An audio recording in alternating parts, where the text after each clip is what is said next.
तो बोला क्या है, कुछ एक सर्किट डायग्राम दे रखा है।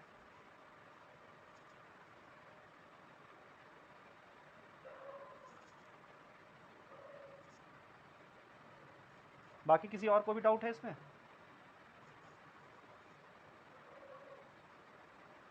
ये वोल्ट मीटर लगा रखा है पैरेलल, जो एक्सटर्नल बैटरी है उससे 2 ओम। ये 12 वोल्ट कॉमर 2 ओम का मतलब क्या है कि इंटरनल रेजिस्टेंस 2 ओम का दे रखा हुआ है। अच्छा, एक्सटर्नल रेजिस्टेंस दे रखा है 4 ओम का। अब हमें बताना है कि इसमें बताना है कि show that the voltmeter when placed across the cell and across the resistor. पहले हमने यहाँ पे इस सेल के अक्रॉस वोल्ट मीटर लगाया है, फिर इसके अक्रॉस लगाया है वोल्ट मीटर। दोनों दोनों में जब लगाया था रीडिंग दोनों की क्या है, सेम है। ये हमें शो करना है। कहने का मतलब इनडायरेक्टली वो बोल रहा है कि हमें टर्मिनल पोटेंशियल बताना है और 4 ओम के अक्रॉस पोटेंशियल डिफरेंस बताना है, और हमें ये भी शो करना है कि दोनों सेम है। ठीक है, तो इधर से ये देखिए करंट की वैल्यू क्या हो जाएगी भाई, आई की वैल्यू क्या हो जाएगी, E upon R plus r. E upon यानी E M F upon capital R यानी कि external resistance plus small r that is internal resistance. तो ई की वैल्यू क्या है 12, और कैपिटल आर की वैल्यू 4 है, और स्मॉल आर की वैल्यू क्या है 2 है। तो 12 अपॉन 6 दैट इज़ 2 एम्पेयर का करंट फ्लो हो रहा होगा। इतनी बात समझ में आ गई होगी। टर्मिनल पोटेंशियल का फॉर्मूला क्या होता है, टर्मिनल पोटेंशियल ये वोल्ट मीटर दिखा रहा होगा। टर्मिनल पोटेंशियल मतलब बैटरी के अक्रॉस जो पोटेंशियल डिफरेंस है। ये बैटरी का अक्रॉस पोटेंशियल डिफरेंस आया क्यों, बिकॉज करंट फ्लो होने लगा है। ठीक है, करंट आई फ्लो होने लगा है। करंट आई फ्लो होगा तो इंटरनल रेजिस्टेंस की वजह से क्या होगी, पोटेंशियल ड्रॉप भी होगी। टर्मिनल पोटेंशियल का फॉर्मूला क्या होता है, इसको वी से रिप्रेजेंट करते हैं, और इसका फॉर्मूला क्या होता है, ई माइनस आई स्मॉल आर। ठीक है, ई की वैल्यू क्या है 12, और आई की वैल्यू क्या निकली 2, और इंटरनल रेजिस्टेंस की वैल्यू क्या है 2। तो 12 माइनस 4 कितना हो गया 8। 8 वोल्ट का टर्मिनल पोटेंशियल है। अब हमें ये बताना है कि भैया इसके 4 ओम के अक्रॉस पोटेंशियल डिफरेंस पता कर लेते हैं। पोटेंशियल ड्रॉप या फिर potential difference across 4 ohm resistance. अच्छा, 4 ओम पे भी आई करंट ही फ्लो हो रहा होगा, बिकॉज सीरीज में ये 4 ओम और 2 ओम क्या है, सीरीज में होंगे। तो 4 ओम के अक्रॉस पोटेंशियल डिफरेंस की वैल्यू क्या होगी। ठीक है, तो पोटेंशियल डिफरेंस का फॉर्मूला क्या होता है किसी भी रेजिस्टेंस के अक्रॉस, बताइए, आई इंटू आर। आई करंट तो आई फ्लो हो रहा होगा, आई एम्पियर जो यानी कि 2 एम्पियर जो करंट हमने निकाला है, और मल्टीप्लाई बाय इसका जिसका जो क्या कहते हैं रेजिस्टेंस है, यानी 4, यानी 2 इंटू 4 दैट इज 8 वोल्ट। तो देखिए 8 वोल्ट और 8 वोल्ट दोनों सेम आ रहा है, यानी कि यहाँ पे अगर पोटेंशियल यहाँ पे कोई वोल्ट मीटर लगाते हैं तब भी 8 वोल्ट दिखाएगा, और इसके क्रॉस लगाएंगे तब भी 8 वोल्ट दिखाएगा। वो तो ऑब्वियस सी बात है, इसमें कोई, ठीक है।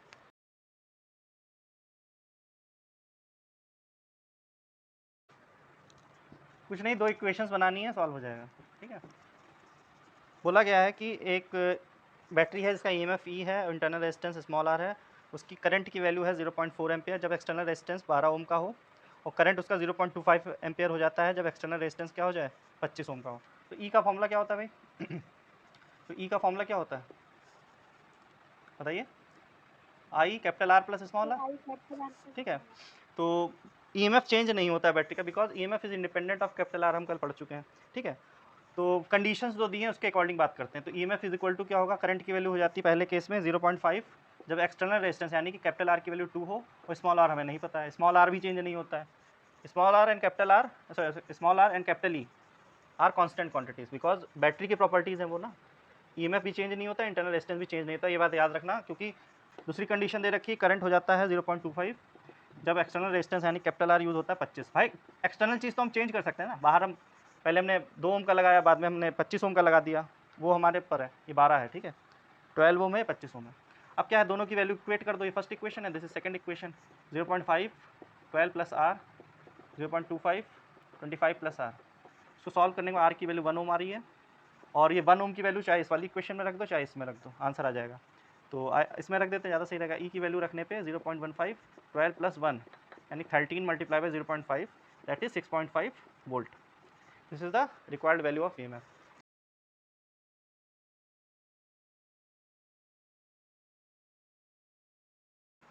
देखिए, इसके लिए कल का ग्राफ जो मैंने बताया था, कल जो पढ़ाया था मैंने, वो पता होना ज़रूरी है।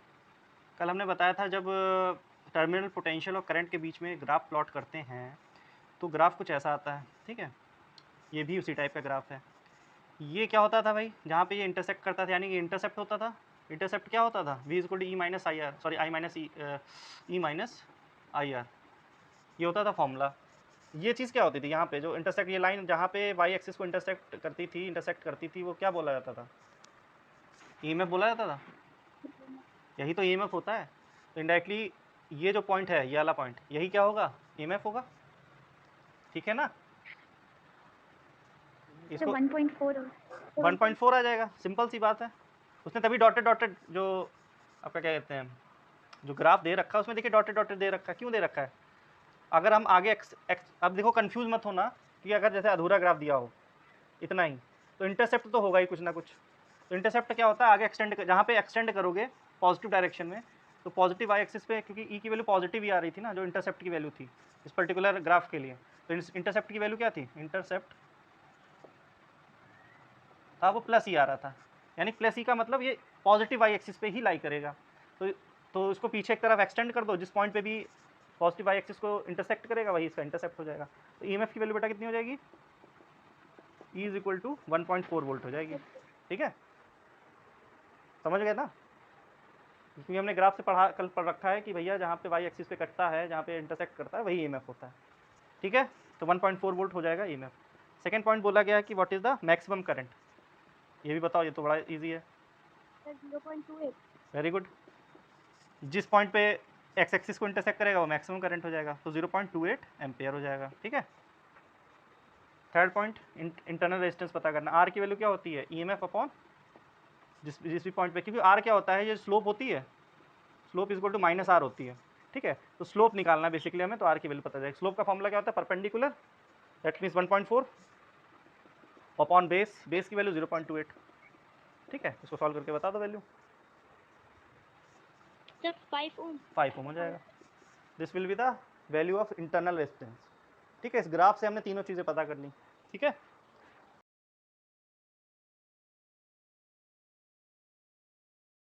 ये देखिए पॉजिटिव टर्मिनल है बैटरी का और ये नेगेटिव टर्मिनल है, तो ये वाला पॉजिटिव है और ये भी नेगेटिव है। पॉजिटिव वाला किसको फेस कर रहा है, पॉजिटिव को। नेगेटिव वाला किसको फेस कर रहा है, नेगेटिव को। यानी कि ये दोनों बैटरी किस में है, अपोजिशन में है कि नहीं है। ऐसा क्वेश्चन तो कर चुके हो ना अपोजिशन वाला ये बट। तो इसका जो नेट ईएमएफ होगा वो कितना हो जाएगा, इन दोनों का नेट ईएमएफ कितना, 10-2 हो जाएगा कि नहीं हो जाएगा। यानी 8 वोल्ट का नेट ईएमएफ इस पूरे ओवरऑल सर्किट का होगा। ये बात क्लियर है कि नहीं। अच्छा, नेट ईएमएफ की ये वैल्यू है। अब मैं देखना चाहता हूँ कि सर्किट में करंट कितना फ्लो हो रहा है, तो करंट इन द सर्किट कितना हो जाएगा, net EMF upon net resistance.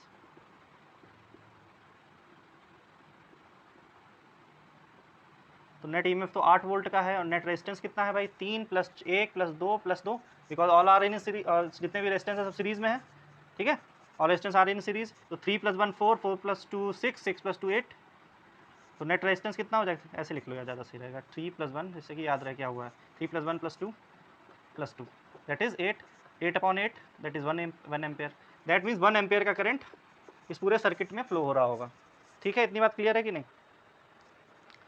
अब देखो ध्यान से मेरी बात, ये करंट जो है, ये बैटरी जो है, ये जो बड़ी जो 10 वोल्ट की ईएमएफ की जो बैटरी है या भी सेल है, वो इस 2 वोल्ट के, इसका जो करंट है वो किस में इंटर कर रहा है, 2 वोल्ट वाली में इंटर कर रहा है कि नहीं कर रहा है। यानी ये तो चार्ज हो रही है बैटरी या फिर सेल, ये तो चार्जिंग हो रही है, और ये क्या हो रहा है भाई, डिस्चार्ज हो रहा है कि नहीं।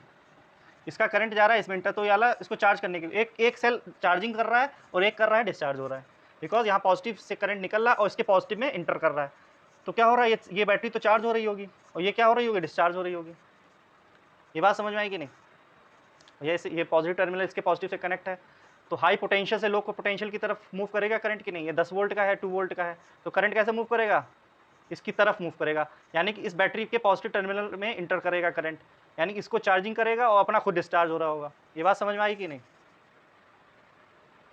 अरे यार कार वगैरह की बैटरी जो होती है डिस्चार्ज होती है, तो क्या करते हैं, दूसरी कार की बैटरी से उसको चार्ज करते हैं, दो तार लेते हैं, उसको ऐसे ज्वाइन कर देते हैं, तो क्या होता है, वो बैटरी चार्जिंग होने लगती है, और वो दूसरी जिससे वो तार लगाया जाता है वो डिस्चार्ज हो रही होती है। ये बात क्लियर है कि नहीं, ये डिस्चार्ज हो रही है, चार्ज हो रही होगी। अब हमें देखना क्या है, हमें पूछा गया है कि क्या पूछा गया है, find the potential difference between the ends of each cell, यानी इसके अक्रॉस पोटेंशियल डिफरेंस कितना है और इसके अक्रॉस पोटेंशियल डिफरेंस कितना है। तो डिस्चार्जिंग का फॉर्मूला क्या होता है, यानी कि अपर वाले सेल, इस ऊपर वाले सेल की बात करूँ, फॉर अपर सेल, तो इसके लिए जो टर्मिनल पोटेंशियल का फॉर्मूला क्या हो जाएगा, E - IR, बिकॉज डिस्चार्जिंग के केस में क्या होता है, माइनस का साइन लगता है, मैंने बता दी थी बात ये। और चार्जिंग के केस में क्या हो जाता है, यहाँ प्लस लग जाता है, ठीक है। तो यहाँ ई क्या लोगे, ई नेट नहीं लेना है, यहाँ पे ई क्या लेना है, नेट ईएमएफ नहीं लेना है। नेट ईएमएफ का काम था करंट को फाइंड आउट करना बस। यहाँ कौन सा ईएमएफ लोगे, 10 वोल्ट वाला। यहाँ E1 मान लेते हैं, जो भी 10 वोल्ट का ईएमएफ है उसको E1 से रिप्रेजेंट कर रहा हूँ। आई क्या है, total current in the circuit. Small R क्या है, ये इंटरनल रेजिस्टेंस जो है, यहाँ पे R1 कर दे रहा हूँ, ठीक है। तो यहाँ V1 मान लेते हैं इसको। E1 की वैल्यू कितनी, 10 माइनस करंट की वैल्यू कितनी है, 1, इंटरनल रेजिस्टेंस की वैल्यू क्या है, 2। तो 10 माइनस 2 कितना हो गया, 8 वोल्ट। यानी इसका टर्मिनल पोटेंशियल या फिर इसके अक्रॉस जो पोटेंशियल डिफरेंस होगा अपर वाली इस वाली बैटरी के अक्रॉस 8 वोल्ट का होगा। फॉर लोअर सेल के लिए पता कर लो अपने आप, ठीक है। V2 मान लेते हैं is the potential difference across lower battery. तो ये क्या हो रही है, चार्ज हो रही है ना, चार्जिंग के लिए क्या फॉर्मूला होगा, E प्लस IR हो जाएगा। यहाँ पे E2 और यहाँ पे R2। E2 की वैल्यू कितनी है, 2 प्लस I की वैल्यू 1 और R2 की वैल्यू कितनी है, 1। तो क्या है, 3 वोल्ट का। इसके क्रॉस पोटेंशियल डिफरेंस 3 वोल्ट का होगा, इसके क्रॉस 8 वोल्ट का होगा, ठीक है। अब ज़रा देखो ध्यान से, इसका देखो 2 वोल्ट से 3 वोल्ट हो गया पोटेंशियल डिफरेंस, और इसका 10 वोल्ट से कितना हो गया, 8 वोल्ट हो गया। तो डिस्चार्जिंग में देखो ईएमएफ इसका पहले 10 था, करंट विड्रॉ किया तो कितना हो गया, टर्मिनल पोटेंशियल ड्रॉप हो जाता है जब कभी करंट विड्रॉ किया जाता है उससे, किसी सेल से जब करंट विड्रॉ करते हैं तो उसका टर्मिनल पोटेंशियल जो होता है ईएमएफ से कम आता है। देखो ईएमएफ जो टर्मिनल पोटेंशियल है ईएमएफ से कम है कि नहीं है, और जो बैटरी चार्ज हो रही होती है उसका पोटेंशियल डिफरेंस बढ़ जाता है। देखो 3 वोल्ट हो गया, 2 से कितना हो गया, 3 हो गया, ठीक है। यहाँ पर एक एक्स्ट्रा बैटरी लग सकती है, बिल्कुल लग सकती है। तो उसके लिए किरचॉफ लॉ का भी यूज़ कर सकते हैं हम। 2 से ज़्यादा बैटरी हैं तो किरचॉफ लॉ लगा के आराम से सॉल्व कर सकते हैं। और करंट जो निकला है हमारा 1 एम्पेयर का, ये 1 एम्पेयर का करंट किरचॉफ लॉ से भी निकाल सकते हैं, ठीक है, आराम से निकल सकता है किरचॉफ लॉ से भी। यस। तो अभी वो